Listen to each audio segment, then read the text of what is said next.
Hello बच्चों, तो आज हम चलेंगे क्लास 8 एक्सरसाइज 13.2 का क्वेश्चन नंबर 11। क्वेश्चन नंबर 11 कहता है किसी चतुर्भुज का एक विकर्ण 30 मीटर और सम्मुख शीर्षों से डाले गए लंब 10 मीटर और 8 मीटर है, तो चतुर्भुज का क्षेत्रफल निकालिए। यानी याद करना है पूरे चतुर्भुज का क्षेत्रफल। तो इसमें आकृति दिया गया है। आकृति में क्या कह दिया गया है कि किसी चतुर्भुज, मान लीजिए कि ये चतुर्भुज है और इसमें क्या एक विकर्ण 30 मीटर, विकर्ण यहाँ से लेकर यहाँ तक 30 मीटर दिया गया है। आकृति को पहले हम समझते हैं। सम्मुख शीर्षों, ये हुआ सम्मुख मतलब होता है आमने और सामने की भुजा को सम्मुख कहते हैं। तो ये हुआ सम्मुख शीर्ष, आमने सामने के शीर्षों को सम्मुख शीर्ष कहते हैं। तो सम्मुख शीर्षों से डाले गए लंब 10 मीटर और 8 मीटर है। इस सम्मुख से डाला तो 10 मीटर और इस सम्मुख से डाला तो 8 मीटर है। तो चतुर्भुज का क्षेत्रफल निकालिए। सबसे पहले समझ लेते हैं कि ये बनेगा कैसे। तो हम जब देखते हैं कि चतुर्भुज में दो त्रिभुज बन रहा है, ए बी सी और बी सी डी, और ये त्रिभुज में 30 मीटर दिया और 10 मीटर दिया गया है। हम जानते हैं कि किसी भी त्रिभुज में लंब डाला जाता है तो लंब जो है ना वही मेरा ऊंचाई कहलाता है। लंब जो है ऊंचाई कहलाता है या शीर्ष लंब भी कहलाता है। तो हमें ऊंचाई दिया गया है और हमको इसका ऊंचाई दिया गया है। तो इस त्रिभुज में ए बी सी में आधार भी दिया गया है, यहाँ से लेकर यहाँ तक इसी का भुजा है ना, ए बी सी का ही नहीं, यही त्रिभुज का भुजा है। तो ये हो गया 30 मीटर आधार दिया गया है। और हम जानते हैं कि एक फॉर्मूला जानते हैं, त्रिभुज का क्षेत्रफल बराबर 1/2 गुना आधार गुना ऊंचाई। तो ए बी सी में हम ये वाला फॉर्मूला लगा करके इसका क्षेत्रफल निकाल लेंगे, पहले ए बी सी का क्षेत्रफल, फिर पुनः वही फॉर्मूला लगा करके हम बी सी डी का क्षेत्रफल निकाल लेंगे। क्योंकि इसमें भी दिया गया है यहाँ से लेकर यहाँ तक लंब डाला तो ये ऊंचाई हो गया। क्योंकि ऊंचाई जो है किसी भी त्रिभुज में शीर्ष से डाला गया लंब वह ऊंचाई कहलाता है। और इसका भी आधार सेम टू यू है, वही है, यानी 30 ही है।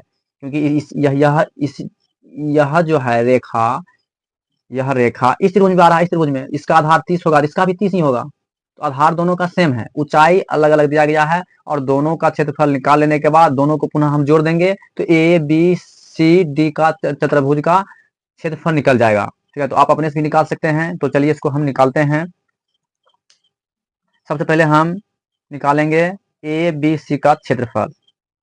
त्रिभुज ए बी सी का क्षेत्रफल बराबर फॉर्मूला लगाएंगे 1/2 गुना आधार गुना ऊंचाई। 1/2 आधार क्या है, आधार तो 30 है तो 30 लिखेंगे, और ऊंचाई क्या है 10 है तो 10 लिखेंगे। अब इसको काट देंगे 15 से, और 15 गुना 10 हो गया, और 15 गुना 10 होता है 150। ये मीटर स्क्वायर निकल गया। ए बी सी का क्षेत्रफल निकल गया। फिर पुनः बी सी डी का क्षेत्रफल हम निकालेंगे।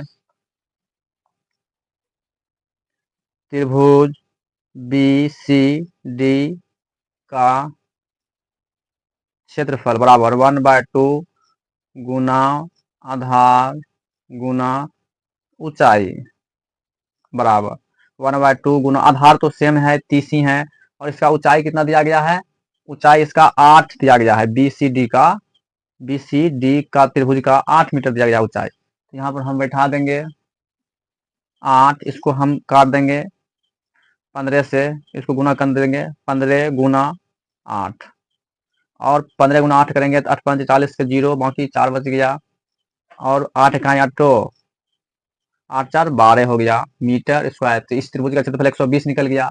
अब क्या करेंगे हम, चतुर्भुज ए बी सी डी का क्षेत्रफल। तो दोनों त्रिभुज का क्षेत्रफल जोड़ना पड़ेगा, दोनों को जोड़ेंगे तो निकल जाएगा। तो दोनों को जोड़ देते हैं। त्रिभुज ए बी सी का क्षेत्रफल, ये त्रिभुज का चिन्ह है, प्लस त्रिभुज बी सी डी का क्षेत्रफल। तो दोनों त्रिभुज का क्षेत्रफल हम जोड़ देंगे। ए बी सी डी का कितना निकला है, ए बी सी डी का 150 निकला है, और त्रिभुज बी सी डी का कितना निकला है 120 निकला है। दोनों को हम जोड़ देंगे, 150 प्लस 120, दोनों को जोड़ेंगे कितना होगा, 0 0 0 होगा, 5 2 7 हो गया, और 1 1 2 हो गया, यानी 270 मीटर स्क्वायर चतुर्भुज का क्षेत्रफल निकल गया। यही राइट आंसर हुआ। यदि आपको समझ में नहीं आया तो वीडियो को पुनः देखें, और यदि हमारे चैनल पर नए हैं तो चैनल को सब्सक्राइब कर लें ताकि नए वीडियो का नोटिफिकेशन मिल सके।